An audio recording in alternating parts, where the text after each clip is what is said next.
We've worked to bring together excellent applied science, which there is, and one of the valuable things about applied science is that I think over 40 years, and the scientists here among you, the government's done a pretty good job on trying to stamp out practical knowledge over 40 years. The theoretical physicists have had it all their own way, and the people looking at DNA and all these sort of structures in a dry laboratory, rather than reaching out, have basically been the dominant part of science. But in fact, we need the practical.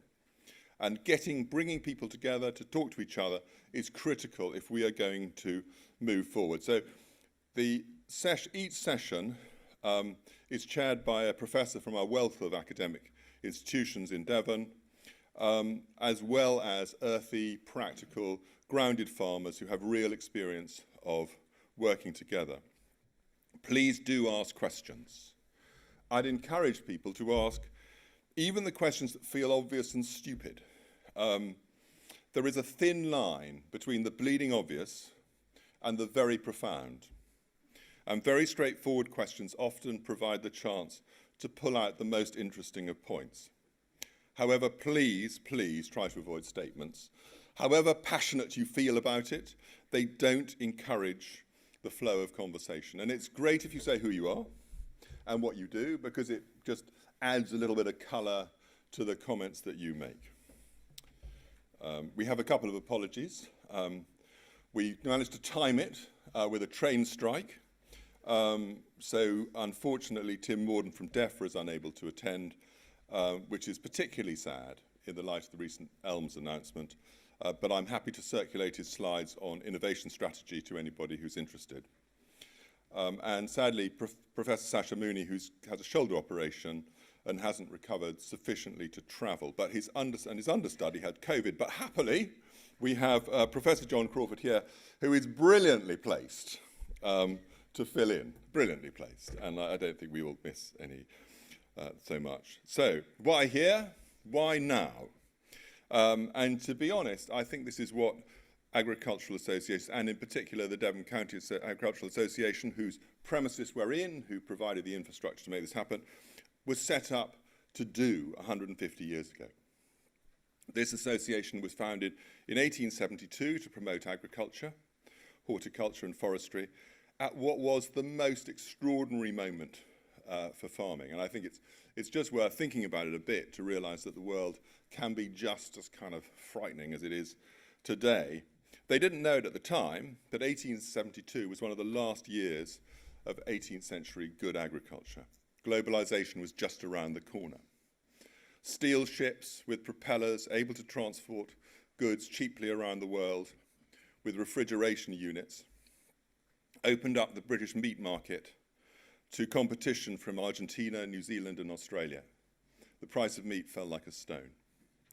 At the same time, new railways ran across newly opened up American and Canadian prairies. Settlers broke in fertile virgin soil with efficient new horse-drawn binder reapers that one man could produce enormous quantities of wheat in ways that had been impossible before. In the long term, they damaged the soil of the prairies, but in the short term, they destroyed the agriculture of Britain. From the 1870s through to the outbreak of the Second World War, with a brief interlude for fighting in 1914 to 18, globalization and a strong pound ensured that British agriculture was so seriously on its uppers that rents didn't go up from 1880 to the mid-50s. Of course, that all changed, and that's much of what we know about the painful memories of rural poverty and food shortages underpinned and drove an agricultural policy paradigm that we're just getting out of 80 years later, being unravelled. And those painful memories are long forgotten. But the changes we face now, while very different, may, over time, become more akin to those of the late 1870s, when we first faced the chill winds of globalization. I think many farmers, like I am, are really struggling to understand what exactly this means and how we move forward. We face three main crises: biodiversity, climate change, and how in an overpopulated world we can sustain enough food production and raw materials for a huge population. but we're not short of people confidently telling farmers what we should be doing or the extent of crises we face, making it all sound terribly simple. But the simplicity of nature is deceptive. Caring for the land, balancing all the competing pressures in a changing world is hugely complex. But there's one certainty, and I brought a prop along to remind me that everything grows on soil. Here is some of my own. Without it, without this stuff, the world couldn't be fed. And it is the greatest long-term asset of any farming enterprise. And we hear a lot of confusing rhetoric about a biodiversity crisis, but I was told last night it's an above-ground biodiversity crisis. In this jar, there are 50,000 species, including myriad different sorts of mites and springtails and nematodes and worms and stuff. And it's so amazingly alive. I put it in the jar on Wednesday, and I brought it out for today, and there were already 5 things sprouting out the top. You know, so it's kind of happening. It's a carbon sink too, and we need storing the carbon that we are being told, and I think is true, that we need to take from the atmosphere. And that atmospheric removal is not easy and the only practical way to do it is through biology. And I bought this jar because it illustrates the point quite well.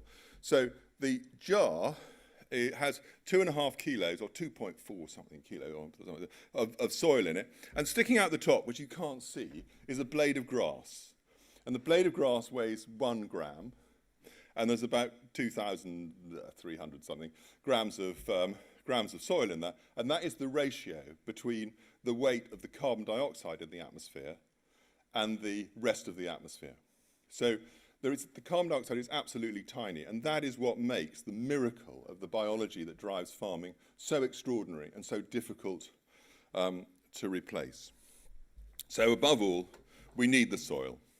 It's the basis of everything. And as I said, the simplicity is deceptive. So I apologise, or don't apologise at all, that much of the day will cover soils. And while I see articles complaining farmers are risk averse, it's not my experience. My experience is they just need to ground what they're doing in the reality of sense checking, of testing, of listening, and exploring before sensibly doing anything. So the objective of today is to do exactly that, to hear from people who are feeling their way forwards, because there are absolutely no ready answers for any of us, and everybody's land is different. Everybody's problems, structures, finances, they're all different, but we can learn from each other, and that's what today is all about. So I hope you enjoy it and learn a few things, and also tell me what I don't know, and all of us, because if we try and do it again, we want to know where we've gone wrong. I mean, today's not going to be perfect. We've done it on a kind of so it sort of started from scratch. I'm grateful for everybody who's got us this far. It's brilliant to see you all here, but we make no claims to perfection. We are learning all the time from everybody. So enough of me talking a lot of baloney. So on to the first session, roughly on time. So the first session is about grass. 60% of England is grass. I'm sure you'll hear more of that. And I want to introduce Professor Matt Lobley, who is Professor of Rural Resource Management at the University of Exeter.